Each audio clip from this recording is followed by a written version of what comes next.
For more, we can speak to Lawrence Douglas, a professor of law at Amherst College, patiently waiting on the line. Lawrence, thank you very much. 9 days to go until this pivotal election, regardless of who any of us support. What do you have your eye on at the moment?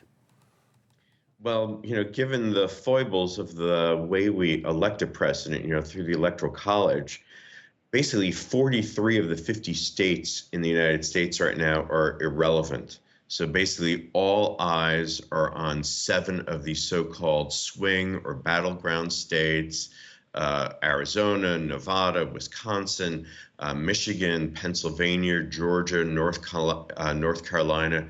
The entire election hinges on the outcome in those 7 swing states. And as we know, the margin separating Harris and Trump in those states is vanishingly small. And it's really not entirely clear why anyone at this stage of the game would still be an undecided voter. And I think a lot of it is going to turn on who turns out to vote.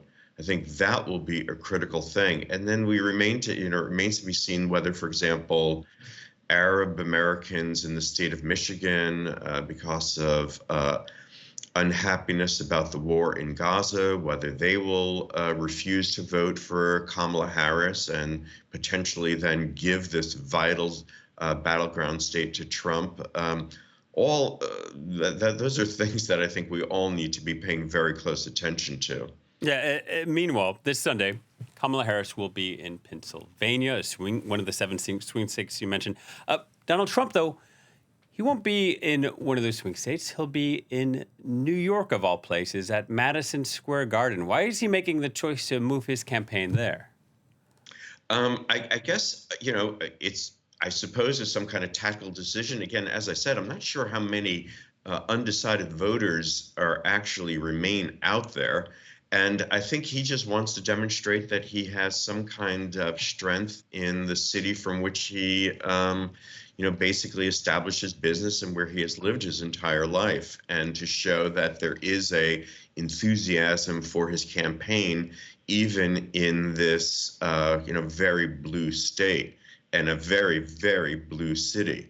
Yeah, we've heard from Donald Trump on the Joe Rogan podcast. He's also repeated it several times over the past week. This phrase, the enemy within. I think for a lot of critics of the former president, it raises fears about what he would do were he to be in power and how he would treat political opponents, or what would happen in case he loses the election but contests those results. As a law professor, what does that phrase conjure up to you?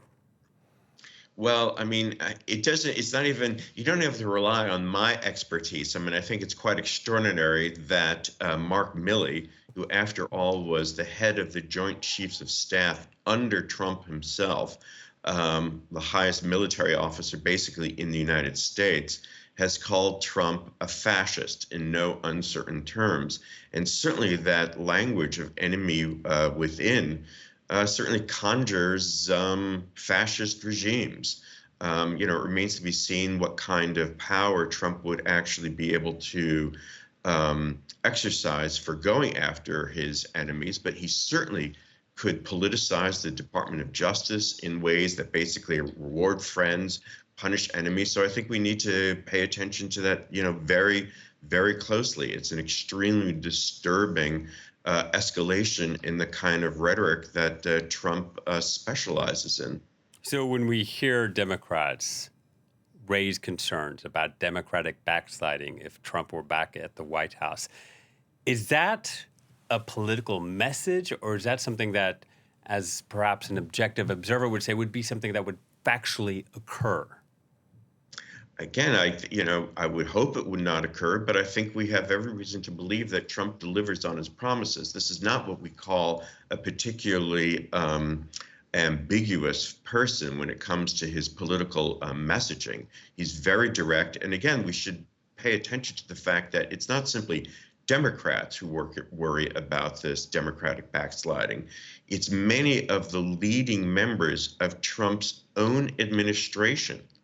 Many of his closest cabinet members warn of the dangers of a second Trump administration. And obviously, we have, even remarkably, former Vice President Dick Cheney and Liz Cheney, the former congressperson from Wisconsin, also very much warning about the consequences of a second Trump administration for the health of constitutional democracy in America. All right, Professor, I want to thank you very much for patiently waiting on the line. Professor Lawrence Douglas joining us from Sunderland. Thank you. Thank you.